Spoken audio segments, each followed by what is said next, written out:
يقول عبد الله بن عباس رضي الله عنهما: كان الناس يتعلمون الأدب قبل العلم.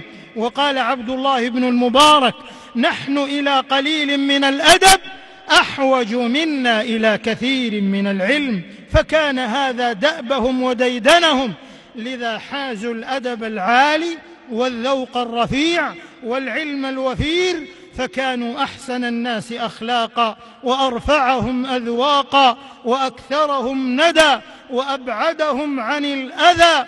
يقول الحسن البصري رحمه الله: حسن الخلق بسط الوجه وبذل الندى وكف الأذى.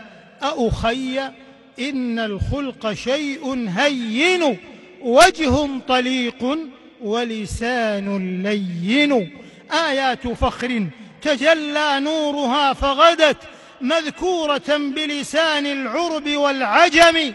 ما صور الله للأبدان أفئدة إلا ليرفع أهل الخلق والفهم.